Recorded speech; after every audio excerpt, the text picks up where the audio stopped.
बिस्मिल्लाहिर्रहमानिर्रहीम। अस्सलाम वालेकुम। जी, immunity body's ability to protect from foreign invaders and abnormal cells of its own।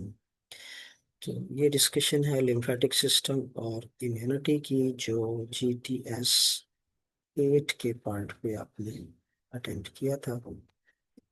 Ji, question number 1। lymphatic vessels finally merge with two। lymphatic vessels फिर आखिर मर्ज होती हैं, open होती हैं into two subclavian veins, right और left. अगर हम इसको उस कैटेगरीज के अंदर कंसिडर करें, जो तीन ग्रेड्स हम लेते हैं, कि सबसे पहले जो लिम्फेटिक वेसल्स हैं वो स्टार्ट होंगे लिम्फ कैपिलरीज से, कैपिलरीज ज्वाइन होंगी तो लिम्फ वेसल्स बनेंगी, जिनके रास्ते में लिम्फ नोड्स मौजूद होती हैं, और फिर लिम्फ वेसल्स ज्वाइन होती हैं तो लार्जेस्ट लिम्फ डक्ट्स बनती हैं। तो उन तीन दर्जा बंदी में अगर लें तो फिर यहाँ पे कोई ऑप्शन नहीं बनता। यहाँ पे लिम्फेटिक वेसल से मुराद जनरली जितनी भी हैं, यानी पूरा लिम्फेटिक सिस्टम की तमाम वेसल्स को इन जनरली बात की है, जो फाइनली अपने स्टार्ट से लेकर फिर आखिर सबसे आखिर में मर्ज होती हैं राइट और लेफ्ट सबक्लेवियन वेन्स में। तो दो राइट और लेफ्ट सबक्लेवियन वेन में फाइनली लिम्फेटिक वेसल्स अपना सारा फ्लूइड डाल देती हैं। Question number 2। Which of the following is the safest blood transfusion, least chances of agglutination. Agglutination के मिनिमम लीस्ट चांसेस किस केस में होंगे? जैसा कि हम जानते हैं कि AB जो पॉजिटिव है ये यूनिवर्सल रेसिपिएंट कहलाता है, और O नेगेटिव जो है ये यूनिवर्सल डोनर है। तो यूनिवर्सल डोनर का यूनिवर्सल रेसिपिएंट को ये अतिया लीस्ट चांसेस ऑफ एग्लूटिनेशन के लिए कह लें कि जाना जाता है, क्योंकि AB+ के अंदर ना तो RH के खिलाफ एंटीबॉडीज पैदा होनी है, ना A और B के खिलाफ एंटीबॉडीज उसमें मौजूद हैं। और जब O ब्लड उसको दिया जाता है तो O के अंदर भी कोई एंटीजन मौजूद नहीं है, और ना ही उसमें RH एंटीजन है, तो इट इज द सेफेस्ट। तो as compare to others transfusion, यहाँ पे हमें इम्यून रिस्पॉन्स जो एंटीबॉडी एंटीजन के बिहाफ पे बॉडी में जनरेट हो सकता है, उसके इम्कानात कम से कम नजर आएंगे। Question number 3। Because of immunity human body is able to recognise any dash foreign to the body and remove it. तो एनी, यहाँ पे वो एनी ऑर्गेनिज्म भी हो सकता है, लेकिन जो मैकेनिज्म है वो एंटीजन और एंटीबॉडी के जरिए से है। तो antibody is specific for antigen, और एंटीजन इज ए मॉलिक्यूल। तो वो मॉलिक्यूल पैथोजन, माइक्रोब या ऑर्गेनिज्म वो होना जरूरी नहीं है। सिर्फ मॉलिक्यूल भी है तो उसके खिलाफ भी इम्यूनिटी जनरेट हो जाएगी, जैसा कि हम बाद वैक्सीन्स के जरिए से करते भी हैं। तो हम यहाँ पे लेंगे लफ्स मटेरियल, जो बुक ने भी डेफिनेशन के अंदर लिया है, कि immunity is the ability of the body to recognise any foreign material. तो वहाँ पे मटेरियल का लफ्ज इस्तेमाल किया है, तो ये मटेरियल एक मॉलिक्यूल, और ये मॉलिक्यूल किसी माइक्रोब, किसी कह लें कि इवन किसी भी दूसरे ऑर्गेनिज्म के सेल पर मौजूद या सेल से सिक्रीट शुदा हो सकता है। Question number 4। Antigen antibody complex will form only if there is complementary antigen on foreign cell surface।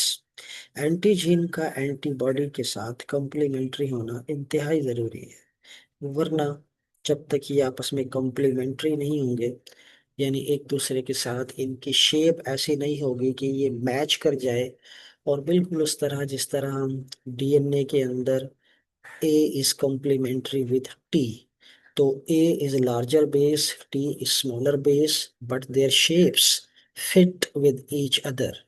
उसी तरह जिस तरह एक एक्टिव साइट ऑफ एंजाइम और सबस्ट्रेट की शेप्स आपस में इस तरह मैच करती हैं जिस तरह लॉक एंड की सरफेसेस। तो ये स्पेसिफिसिटी को शो करने के लिए और ये बुनियाद शो करने के लिए कि स्पेसिफिसिटी की बुनियाद क्या है, तो दरअसल ये मॉलिक्यूल्स की शेप है, यानी एक्टिव साइट की शेप सबस्ट्रेट की शेप को अटैच होना अलाउ करे। जिस तरह चाबी का लॉक के अंदर स्पेसिफिक शेप से मैच करना जरूरी है। तो यही बात in case of nucleotide basis भी है, adenine with T and guanine with सी।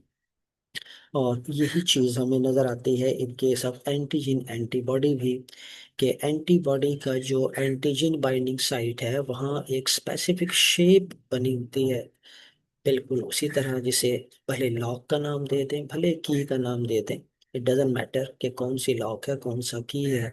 दरअसल लॉक एंड की जो सरफेसेस हैं वो एक दूसरे के साथ कॉम्प्लीमेंट्री है। तो यहाँ पर भी एंटीजन एंटीबॉडी कॉम्प्लेक्स वही बनेगा जहाँ पर कॉम्प्लीमेंट्री एंटीजन मौजूद होगा। लार्ज नंबर ऑफ होना ये लाजिम नहीं है, आमतौर पर बहरहाल वो लार्ज होते हैं। सिमिलर एंटीजन ये भी सिमिलर तो डिफरेंस के साथ हुआ करता है, और सिमिलर एंटीजन एंटीबॉडी और एंटीजन सिमिलर नहीं हुआ करते, कॉम्प्लीमेंट्री होते हैं। Question number 5, one task of the lymphatic system is to reabsorb dash and return it to blood। Lymphatic system का काम क्या है कि वो रीअब्सॉर्ब करे किसको, टिश्यू फ्लूइड को जो रिलीज हुआ था फ्रॉम द कैपिलरी, और उसको रिटर्न कर दे ब्लड के पास। Vaccination involves the artificial introduction of antigen to help body achieve immunity against some pathogen. Vaccination के जरिए हम दरअसल बॉडी में एंटीजन दाखिल करते हैं। अब वो एंटीजन सिर्फ एंटीजन हो या उसके साथ किसी अपने होस्ट सेल का कोई टुकड़ा फ्रैगमेंट मौजूद हो, या वो host cell, sorry host cell कह रहा हूँ, जो उसका पेरेंट सेल है क्या नहीं, उस एंटीजन का, तो वो एंटीजन किसी माइक्रोब का है तो वो पूरा सेल हो सकता है मौजूद, वो जिंदा भी हो सकता है डेड भी हो सकता है, बहरहाल एंटीजन का होना मस्ट है। तो वैक्सीनेशन में हम आर्टिफिशियली एंटीजन दाखिल करते हैं। किस शक्ल में करते हैं उसकी बेस पर ऑटोमेटिकली हम बहुत सारी कैटेगरीज लेते हैं वैक्सीन की। तो इट इज द एंटीजन जो बॉडी को हेल्प करेगी to achieve immunity against some pathogen. Which one requires prior stimulation by antigen to be produced? किस केस में हमें पहले स्टिमुलेशन चाहिए एंटीजन की, यानी किसके पैदा होने के लिए स्टिमुलेशन दरकार है बाय द एंटीजन। तो प्लाज्मा बी सेल बगैर स्टिमुलेशन के प्रोड्यूस नहीं हुआ करते। जब बी सेल स्टिमुलेट होते हैं by the antigen then they divide and produce plasma B cell. T cell, B lymphocyte, T lymphocyte या लिम्फाइड स्टेम सेल, इनके लिए एंटीजन से स्टिमुलेट होना जरूरी नहीं होता। Question number 8, inoculation is carried out to make people actively immune from viral or bacterial epidemics। Viral और bacterial epidemics के केस में जब इनोक्यूलेशन यानी वैक्सीनेशन की जाती है तो हम लोगों को जो इम्यूनिटी कह लें कि प्रोवाइड कर रहे होते हैं वो एक्टिव इम्यूनिटी होती है, क्योंकि वैक्सीन की शक्ल में हम एंटीजन बॉडी में दाखिल करते हैं, नतीजतन बॉडी उसको फाइट करती है, स्टिमुलेट होती है और उसके खिलाफ एक्टिव इम्यूनिटी प्रोड्यूस हो जाती है। अलबत्ता इसको हम कहते हैं artificially induced active immunity. Question number 9, the two antigen binding sites on dash are same identical thus can recognise same antigen. दो एंटीजन बाइंडिंग साइट जो एक टिपिकल एंटीबॉडी का हिस्सा है वो दोनों की दोनों एक दूसरे के आइडेंटिकल हुआ करती हैं, इसलिए दोनों ही सेम एंटीजन को रिकॉग्नाइज करेंगी। तो ये साइट ऑन, ये दो साइट किस पर होंगी? ये दो साइट हैं on the same antibody molecule. Blood group antibodies, अब ब्लड ग्रुप एंटीबॉडीज तो एंटी ए भी है, एंटी बी भी है, एंटी आर एच भी है, वो तो मुख्तलिफ है। तो वहां पर हम बात नहीं कर सकते किसी एक के ऊपर, क्योंकि एंटीजन ए के वाली ए को डिटेक्ट करेंगी, बी वाली बी को करेंगी, तो वहां पे उनको सेम का नाम नहीं दे सकते। Question number 10, destruction of antigen along with germ is done by। Antigen की डिटेक्शन और उसके बिहाफ पर वो जर्म जिसके ऊपर वो एंटीजन मौजूद है, ये डिस्ट्रक्ट कैसे होंगे? तो ये डिस्ट्रक्शन होती है बाय द मैक्रोफेजेस।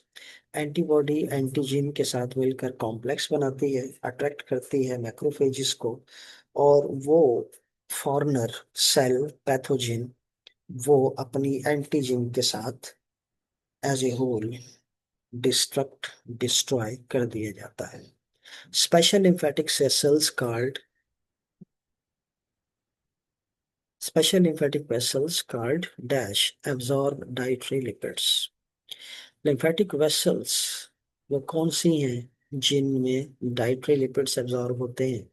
तो ये एब्जॉर्प्शन होती है इंटेस्टाइन में, और ये है lacteals in lymph capillaries in intestine। The method of dash is used to combat active infections of tetanus, rabies, hepatitis, etc। तो ये जो केसेस हैं टेटनस, रेबीज वगैरह के, इनको कॉम्बैट करने के लिए, क्योंकि इनकी इन्फेक्शन एक्टिव से मुराद है कि ये फौरी तौर पे क्योंकि नुकसान करती हैं बॉडी को, तो उनसे बचने भी बहुत क्विक रिस्पांस चाहिए होता है। बॉडी को अगर छोड़ दिया जाए कि बॉडी खुद स्टिमुलेट होकर इम्यूनिटी पैदा कर लेगी, तो इस दौरान प्रॉब्लम भी क्रिएट हो सकता है। तो बेहतर होता है कि फौरी तौर पे उनको इम्यूनाइज किया जाए पैसिव इम्यूनाइजेशन के जरिए, ताकि उन एंटीजन को डिस्ट्रॉय करना मुमकिन हो सके। तो question number 13।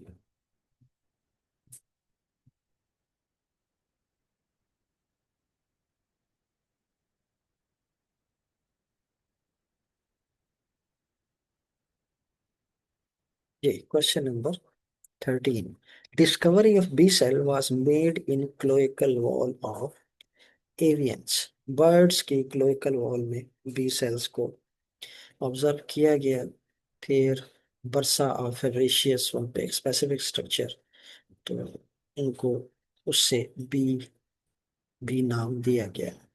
Processing through the thymus is essential for a T lymphocyte to become able to perform its function। T lymphocytes का अपने फंक्शन के लिए कॉम्पिटिटिव होने के लिए जरूरी है कि पहले वो थाइमस में पहुंचे, वहां पर वो इम्यूनोलॉजिकली कॉम्पिटेंट बनता है और फिर अपना रोल प्ले कर सकता है।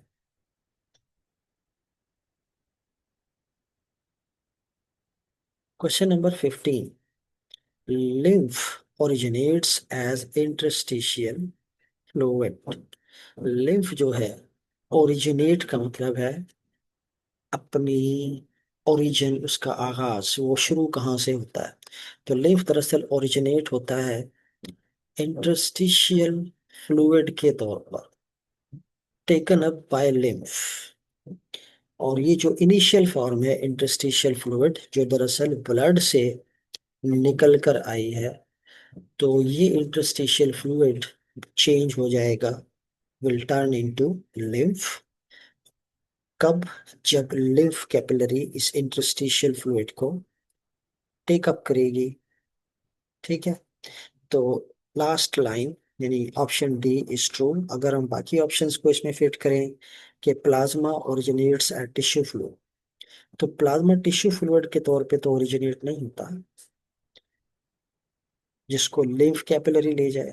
ठीक है, तो अगर हम वैसे देखें कि plasma liquid part of the blood, अगर उसको इस मीनिंग में लिया जाए यानी सिर्फ यहां तक बात करें, या जो लिम्फ कैपिलरी की बजाय यहाँ पर उसको हम स्पेसिफाई करें ब्लड कैपिलरी, तो फिर इसको बड़ी हद तक हम ये केस भी ले सकते हैं कि जो प्लाज्मा है वो टिश्यू फ्लूइड के तौर पर ओरिजिनेट होता है। कहाँ से ओरिजिनेट होता है? ये प्लाज्मा के अंदर जो कंपोनेंट्स हैं ये दरअसल सेल्स की प्रोडक्ट है। सेल से निकलकर जो बाहर चीजें आएंगी, that will make plasma and then they will enter into the blood capillary. तो ऑप्शन ए को उस सूरत में लिया जा सकता था जब यहाँ पे लिम्फ को स्पेसिफाई ना करते। तो लिम्फ के रेफरेंस से यहाँ पे बेस्ट ऑप्शन होगा कि lymph originate as tissue fluid and taken up by lymph capillaries. Question number 16. An immunogen is essentially a foreign substance. Immunogen या एंटीजिन इम्यूनिटी जनरेट करने वाला ये जो सब्सटेंस है इसका फॉरेन होना लाजमी है। असेंशियली लाजिम है। लाजिम नहीं है कि ये कोई माइक्रोब हो, लाजिम नहीं है कि ये कोई जर्म हो, ये कोई ह्यूमन सेल भी हो सकता है। प्रोटीन मॉलिक्यूल होना भी जरूरी नहीं है, ये कार्बोहाइड्रेट भी हो सकते हैं जिस तरह ब्लड ग्रुप एंटीजन। उसका पैथोजन होना भी जरूरी नहीं है। अब एक ह्यूमन सेल अगर किसी दूसरी बॉडी में जाएगा तो ये ह्यूमन सेल पैथोजन तो नहीं है। तो फॉरेन सब्सटेंस, एक immunogen is essentially foreign substance. 17.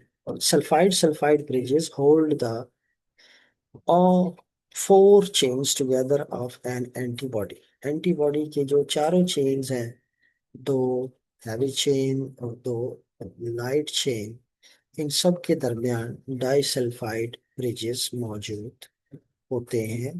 Disulphide bridges light और हैवी के दरमियान भी हैं, तो हैवी और हैवी के दरमियान भी मौजूद हुआ करते हैं। तो इस तरह ये डाइसल्फाइड ब्रिजेस चारों चेन्स को आपस में कनेक्ट करते नजर आते हैं। तो four chains together. Question number 18. T helper cells help B cells to produce. T helper cell मदद देंगे बी सेल्स को कि वो प्रोड्यूस करें। तो बी सेल्स क्या प्रोड्यूस करते हैं? B cells will produce antitoxin. वैसे तो बेस्ट आंसर होना चाहिए था एंटीबॉडीज, लेकिन यहाँ पर क्योंकि एंटीबॉडीज का इक्विवेलेंट कोई अवेलेबल नहीं है, ऑप्शन ए जो है वो इम्यूनोजेन, इम्यूनोजेन तो एंटीजन है, बी सेल एंटीजन तो पैदा नहीं करते, ना ही बी सेल किलिंग सिग्नल पैदा करते हैं, ना ही बी सेल से कॉम्प्लेक्स पैदा होता है। तो बी सेल से एंटीबॉडीज पैदा होती हैं और उस एंटीबॉडीज का एक एग्जाम्पल टाइप या रिप्रेजेंटेटिव एंटी टॉक्सिन्स जो हम यहाँ पे ले लेंगे, जो बाकी तीन ऑप्शंस के मुकाबले में बेस्ट है। 19. A microbe is recognized as foreigner when antibodies. एक माइक्रोब एक फॉरेनर के तौर पे रिकॉग्नाइज होता है जब एंटीबॉडीज अटैच होती हैं to the surface of a microbe. एक वायरस बैक्टीरिया की सरफेस पर एंटीजन मौजूद है, उस एंटीजन के बिहाफ पे, सपोज ये है एंटीजन, एंटीबॉडी जब इसके साथ अटैच होगी तो ये एंटीबॉडी का इसके साथ अटैच होना पहचानना कहलाता है। यानी एंटीबॉडी ने पहचान लिया कि ये तो वही एंटीजन है जिसकी स्टिमुलेशन के नतीजे में ये एंटीबॉडी पैदा हुई थी। कहाँ पैदा हुई थी? बॉडी के एक पार्ट में, और अब किसी भी दूसरे पार्ट के अंदर इस एंटीबॉडी के जरिए इस एंटीजन की पहचान मुमकिन हुई और इस एंटीबॉडी ने रिकॉग्नाइज कर लिया फॉरेनर को। तो ये रिकॉग्निशन उस वक्त होगी जब एंटीबॉडी अटैच होगी on the surface of microbe.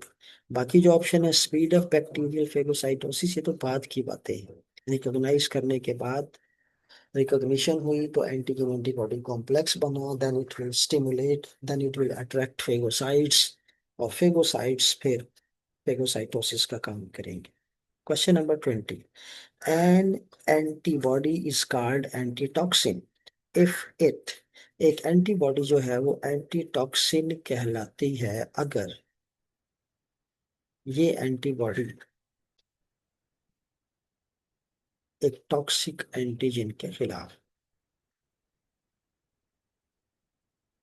और अच्छा, यहाँ पे बाकी ऑप्शंस को अगर हम देखें, रिकॉग्नाइज एज ए फॉरेनर, तो फॉरेनर तो यहाँ पे खैर नहीं बनता बात। अब प्रोटीन एंटीजन, ये भी लाजिम नहीं है कि वो प्रोटीन एंटीजन हो।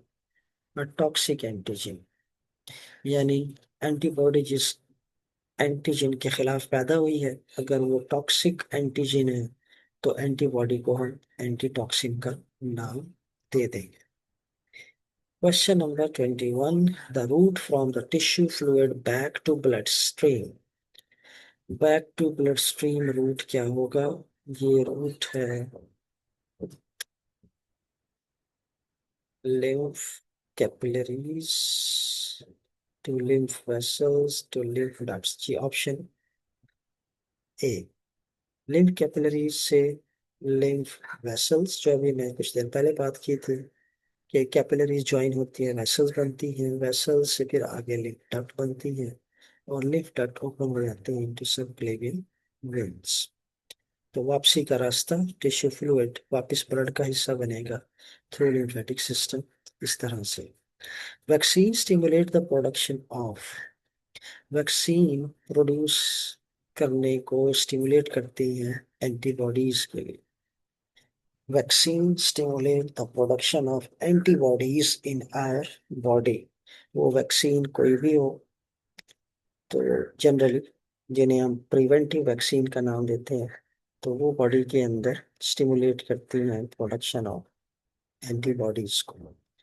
23, a specific antibody can cause the destruction of, एक खास एंटीबॉडी डिस्ट्रॉय करेगी एक खास किस्म के इम्यूनोजिन को। इम्यूनोजिन यानी antigen. Specificity, an individual acquires active immunity, एक इंडिविजुअल एक्टिव इम्यूनिटी एक्वायर करता है, लेकिन ये कब होता है? तो इंडिविजुअल इम्यूनिटी जो एक्वायर करता है, ये ड्यूरिंग डेवलपमेंट तो ऐसा नहीं होता, क्योंकि उसका अपना इम्यून सिस्टम अभी तो डेवलप नहीं होता। आफ्टर बर्थ, आफ्टर बर्थ वो एक्वायर करता है, लेकिन आफ्टर बर्थ जो मरने से पहले पहले वो आफ्टर बर्थ ही है, यानी पैदा हो गया तब वो 1 साल 2 साल 1 दिन 2 दिन कुछ भी हो सकता है। तो after birth is not clear. जो डेफिनेट होगा कि वो अब आफ्टर बर्थ, एक तो बर्थ से पहले डेवलपमेंट नहीं होती, पैदाइश के बाद होती है, महीने बाद हो, 2 महीने बाद हो, 2 साल बाद हो, होगा उस वक्त जब इंट्रोडक्शन ऑफ एंटीजिन होगी। जब बॉडी में कोई एंटीजन दाखिल होगा, बॉडी स्टिमुलेट होगी और उसके खिलाफ इम्यूनिटी पैदा कर लेगी। The lymph trickles slowly through each dash where bacteria are phagocytized, and lymphocytes monitor the fluid for foreign antigen। Lymph बहुत आहिस्ता आहिस्ता वहां से गुजरता है, कहाँ से? ये है लिम्फ नोड। लिम्फ नोड में क्या है? यहाँ पे फेगो बैक्टीरिया अगर इसमें मौजूद है वो फेगोसाइटाइज्ड हो जाते हैं, और लिम्फोसाइट्स मॉनिटर करते हैं वहां पर फ्लूइड को फॉरेन एंटीजेंस।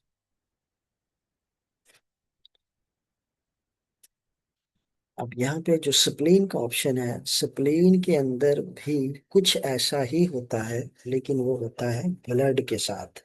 स्प्लीन ब्लड को इस तरह से फिल्टर करता है कि उसमें मौजूद बैक्टीरिया वगैरह फेगोसाइटोज होते हैं, और वहीं स्प्लीन में मौजूद लिम्फोसाइट जो है वो फॉरेन एंटीजन को डिटेक्ट भी करते हैं। लेकिन यहाँ पे क्योंकि सवाल लिम्फ का है, तो lymph is filtered through lymph nodes. Question number 26, passive immunity generation is rapid then other given below. Passive immunity जो जनरेट होती है उसकी जनरेशन बाकियों के मुकाबले में बड़ी क्विक है, क्योंकि इधर आपने इंजेक्शन लगाया एंटी सीरम का और पैसिव इम्यूनिटी जनरेट हो गई। यानी आपने डायरेक्टली एंटीबॉडीज जो प्रोडक्ट है जिसे इम्यूनिटी कहा जाता है वो बॉडी में फौरन दाखिल कर दी और इम्यूनिटी फौरन पैदा हो गई। Which type of immunity a human acquires first in his her life? कौन सी इम्यूनिटी सबसे पहले कोई ह्यूमन एक्वायर करता है? तो वो है naturally induced passive immunity. Naturally इसलिए कि प्लेसेंटा के जरिए से एंटीबॉडीज दाखिल होती हैं, और क्योंकि एंटीबॉडीज बॉडी में आकर इम्यूनिटी प्रोवाइड कर रही हैं तो ये पैसिव इम्यूनिटी है। तो it is naturally induced passive immunity जो प्लेसेंटा के जरिए किसी भी ह्यूमन बॉडी को सबसे पहले अवेलेबल होती है। Two different antibodies produced in response to different antigens may have common। दो मुख्तलिफ एंटीबॉडीज जो मुख्तलिफ एंटीजन के रिस्पॉन्स में पैदा हुई, मे हैव कॉमन, उनमें कॉमन क्या हो सकता है? अब कॉमन उनमें हो सकता है कांस्टेंट पोर्शन। कांस्टेंट पोर्शन जिसकी बुनियाद पर उनको हम सेम क्लास के अंदर प्लेस करते हैं। जिस तरह एंटी ए और एंटी बी एंटीबॉडीज जो हैं, दोनों दो अलग अलग एंटीजेंस के लिए हैं, लेकिन दोनों का कांस्टेंट रीजन मैच करता है, तो एंटी ए और anti B antibodies constant portion की बुनियाद पर एक ही क्लास के अंदर प्लेस कर दी जाती हैं, यानी IgM ग्रुप के अंदर। 29 production of which one is essential for production of antibodies? Antibodies की प्रोडक्शन के लिए किसका प्रोड्यूस होना जरूरी है? जाहिर है plasma clone cell are the factories of antibodies. तो प्लाज्मा क्लोन सेल्स का पैदा होना जरूरी है। टी हेल्पर सेल, लिम्फोसाइट्स ये तो ऑलरेडी प्रेजेंट होते हैं, लेकिन इम्यूनिटी पैदा नहीं होती। Question number 30, an antibody causes the destruction of an antigen. एक एंटीबॉडी एंटीजन की डिस्ट्रक्शन काज करती है, कैसे? तो यहाँ पे जवाब होगा by attracting and stimulating phagocytes. Antibody खुद डिस्ट्रॉय नहीं करती, इट काजेस द डिस्ट्रक्शन, ये वजह बनती है। वो डिस्ट्रॉय कौन करता है? फेगोसाइट। फेगोसाइट को अट्रैक्ट करने का काम एंटीजन करती है। किसको फेगोसाइटोज करना है? ये काम भी एंटीबॉडी का है, कि वो स्पेसिफाई करती है कि दिस इज फॉर्मर, और फेगोसाइट को बुलाकर उसकी फेगोसाइटोसिस शुरू करवाती है। तो ये हो गए 30 questions half paper. Second half, second part, second video में। अल्लाह हाफिज़।